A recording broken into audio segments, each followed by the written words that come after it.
So this is a standard marine radar that we use on board. We have 4 of these on board. You can see most of them up in the mast that's located directly above us, and we also have one that's located forward on the bow.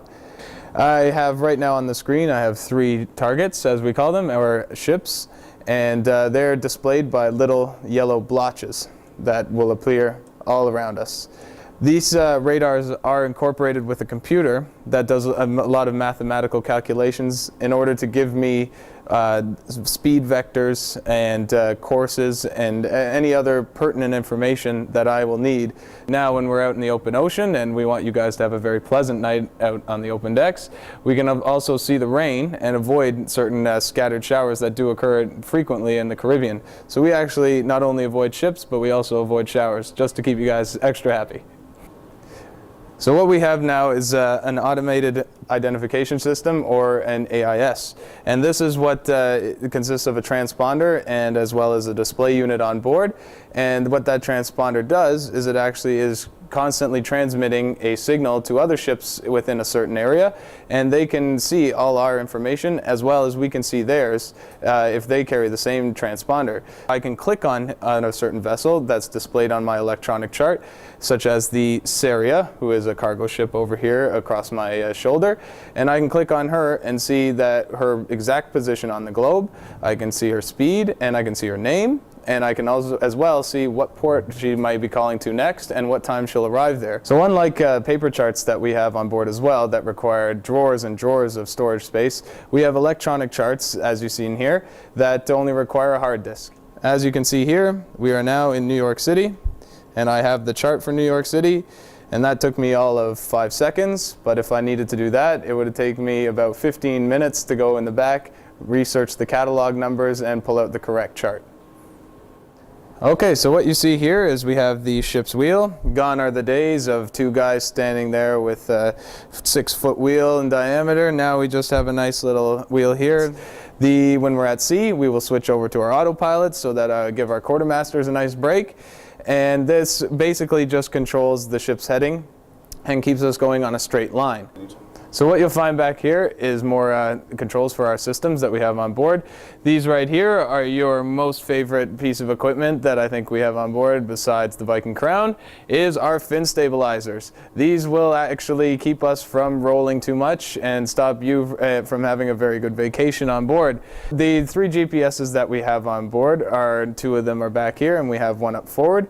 And they are all tied into all the equipment that I've previously showed you, such as my electronic chart, as well as my radars, to always give me an updated position.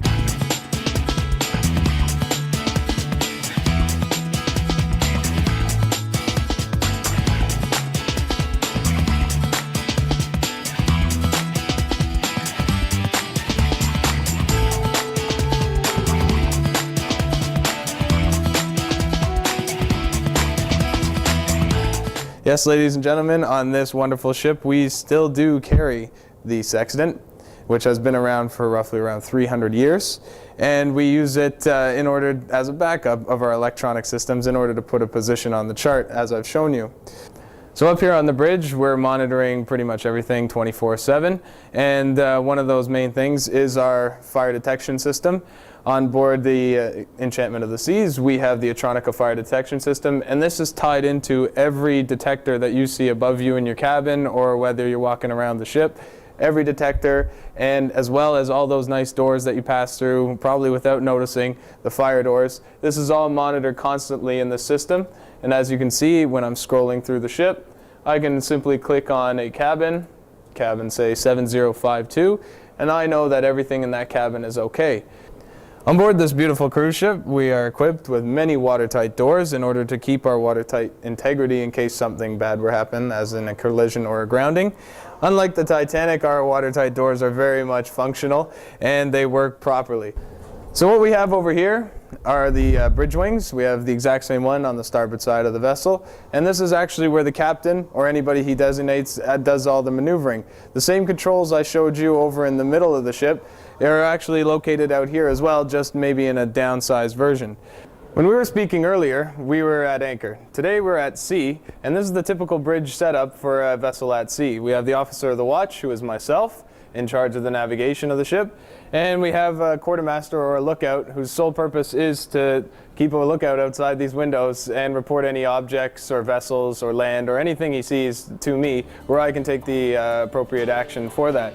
So all your Marine officers on board this cruise ship and cargo ships, we all carry similar licenses. Tomorrow, I could end up on a liquefied natural gas carrier, but I much prefer the cruise ships.